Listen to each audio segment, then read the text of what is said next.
وصفتنا لليوم قريب بالشوكولا وصوص الكراميل. حط لايك واشتراك للقناة ويلا نبلش الفيديو.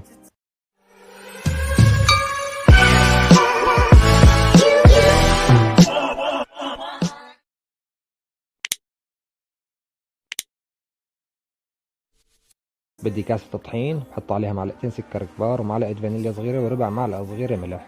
بحركهم منيح مع بعض، بعدين بضيف عليهم بيضتين وثلاث معالق زيت وكاسة حليب. بعدين بخفقهم كتير منيح لحتى نوصل لهذا القوام. بالمناسبة كمان بدي اعملكم بانكيك، بس قررت اقسم الفيديو لقسمين عشان ما يصير طويل. بس خلصت خفق بصفيهم مصفاية مشان التكتلات تروح، بتركها ترتاح نص ساعة. عبين ما ترتاح بدي نسوي صوص الكراميل بالشوكولا. عندي هون كاسة سكر مشغل عليها النار على نار متوسطة، ما بلمسها ولا بحرك فيها شي لحد ما يتكرمل معنا السكر بنسبة 70% و 80%. بعدين بحركهم ليدوبوا كلياتهم وبضيف عليهم كاسة حليب مغلية بالتدريج. واذا كتل معكم لا تخافوا، بيرجع بفك على التحريك، خليكم عم تحركوا ليفك معكم.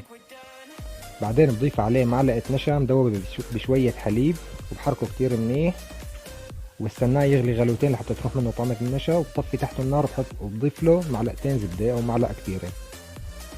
بعدها لوح شوكولا صغير بضيفه عليهم كمان بدوبه معهم، وبصير الصوص معنا جاهز.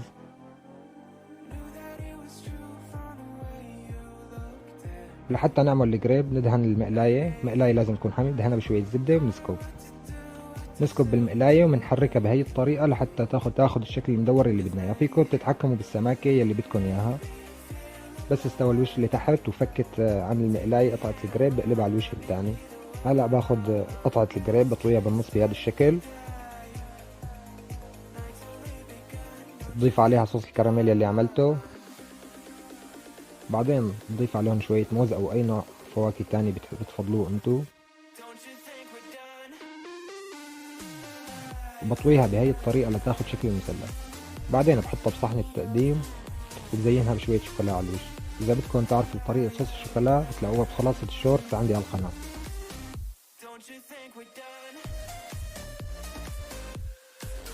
وهي أول صحن صار معنا جاهز. طريقة تانية للتقديم، بجيب القريب وبطويه بهذا الشكل، بلفه لف، بعدين بقطعه،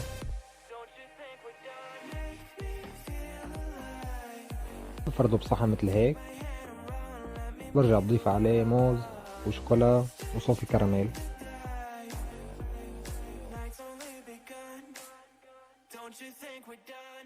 وهيك وصفتنا لليوم بتكون جاهزة. إذا عجبكم الفيديو لا تنسوا تحطوا لايك واشتراك للقناة.